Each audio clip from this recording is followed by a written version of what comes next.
Ուսանողների արտերկրի բուհերում սովորելու կրթաթոշակային քաղաքականությունը կվերանայվի ֆինանսավորման տեսանկյունից։ Այս մասին որոշման նախագիծը կառավարության մարտի 6-ի նիստին ներկայացրել է Կրթության, գիտության, մշակույթի և սպորտի նախարար Ժաննա Անդրեասյանը։ Եվ այս նախագիծը հնարավորություն է ընձեռելու, որպեսզի մենք վերանայելով մեր կրթաթոշակային քաղաքականությունը նոր համակարգ ներդնենք արտերկրի բուհերում ուսանողների ֆինանսավորման տեսանկյունից։ Միևնույն ժամանակ հաշվի առնելով նախկինում նմանատիպ ձեռնարկների փորձը, մենք այս նախագծով փորձել ենք հաշվի առնելով նախկինում տեղի ունեցած ռիսկերը այնպիսի մեխանիզմ ներդնել, որը ավելի մեծ արդյունավետություն կունենա եւ հանրային ու տնտեսական զարգացման տեսանկյունից ավելի բարենպաստ կլինի երկրի համար։ Մասնավորապես այս նախագծով նախատեսում է կիրառել ձեռնարկությունների նորարարական ներուժի հզորացման գործընթացում պետական աջակցության նոր մոտեցում եւ հնարավորություն ընձեռել, որպեսզի Հայաստանի Հանրապետության ռեզիդենտ հանդիսացող առևտրային կազմակերպությունների աշխատակիցները, որոնք կհանդիսանան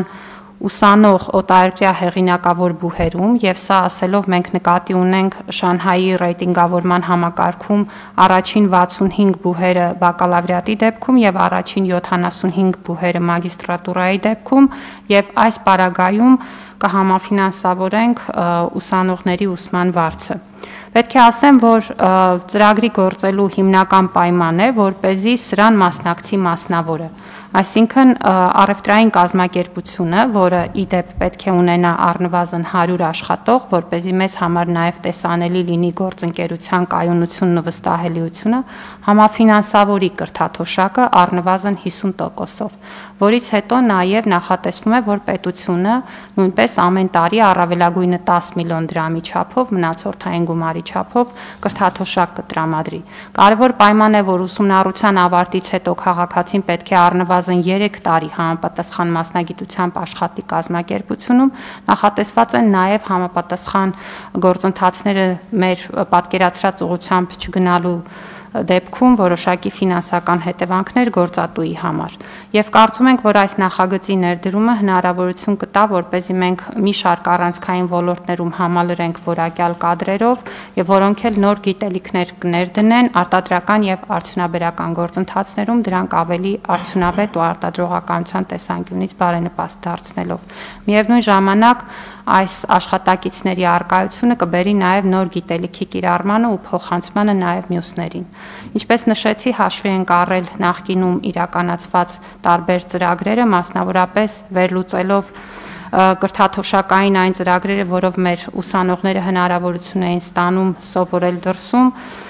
տեսել ենք, որ օրինակ լույս հիմնադրամի պարագայում շուրջ 20%-ն է ընդամենը, որ կրթաթոշակառուների վերադարձել է եւ որևէ կերպ ներդրում է ունեցել երկրի տնտեսությունում։ Վարչապետ Նիկոլ Փաշինյանն էլ արձագանքել է այս թեման կառավարությանը վաղուց է մտահոգում, որովհետև պետությունը չունի ծրագիր, որն ուսանողներին առաջնակարգ բուհերում ուսանելու եւ Հայաստանում գործելու հնարավորություն տա։ Այժմ այդ մեխանիզմների փնտրտուքի մեջ ենք, ասել է Նիկոլ Փաշինյանը։ Բնականաբար առաջին բանը, որ արել ենք, փորձել ենք վերլուծել այն փորձը, որը ունեցել ենք, ինչպես Տիկին Անդրեասյանը ասաց, լույս հիմնադրամի կողմից կրթաթոշակ ստացածների ընդամենը 20%-ն է, որ վերադարձել է Հայաստան եւ հետեւաբար ստացվում է, որ կրթության ֆինանսավորման ներքո մենք արտագաղթ ենք ֆինանսավորում, ընդ որում պատճառների մեջ չեմ ուզում խորանալ, փաստ է, որի հետ պետք է առնչվենք։ Հաջորդը դրանից հետո համանման գործունեություն մենք փորձեցինք պատվիրակել, որպեսզի իմ քայլը հիմնադրամը իրականացնի, բայց այդտեղ իհարկե տոկոսը որոշակիորեն ավել է 60%-ի չափով, բայց էլի 40% չվերադարձելիություն ունենք, որը պրոբլեմ է, էլի, եւ սա էլի մենք սենց պրոբլեմների չենք անդրադառնում։ Բայց սա ինչ պետք է հասկանանք, չէ՞, սա ինչ երևույթ է։ Թվում է թե պայմանագիր է կնքած, թվում է թե կառավարությունը կամ ուղիղ կամ անուղղակի աջակցում է, որ մարդիկ գնան սովորեն, գնում են հետ չեն գալիս։ Մենք այս թեմաներին չենք բանանում, չենք անդրադառնում ու տենց կուլտուրա մեր մոտ չկա։ Ինչին ասես անդրադառնում ենք sense թեման, բայց մենք այս հարցը առնվազն մենք մեզ ճանաչելու համար պետք է այս հարցը տանք մեզ։ Սա ինչ է նշանակում։ Սա ինչի մասին է վկայում։ Եվ մենք ու անընդհատ այս հարցը մեր օրակարգում դնում ենք, պետքա լուծել, եւ եկանք այն եզրակացության, որ պետքա կոնկրետ ընկերությունների պետք լինեն կոնկրետ մասնագետներ, մենք իրանց աջակցենք, որպեսզի իրանք այդ մասնագետներին պատրաստեն այն կանխավարկածով, որ մասնավորի նկատմամբ ստանձնած պայմանագրային պարտավորությունը ավելի դժվար է չկատարել, քան կառավարության նկատմամբ, որովհետև հիմա կառավարությունը երբ որ գնա այդ 80 կամ 40%-ի հետևից, ես համոզված եմ, որ բան կսկսվի, մի հատ շարժում կսկսի, թե ինչպես է կառավարությունը ապազգային ձևով թույլ չի տալիս, որ տասնյակ հազարավոր մեր հայրենակիցներ Նոբելյան մրցանակ ստանան եւ Նոբելյան մրցանակի դռնից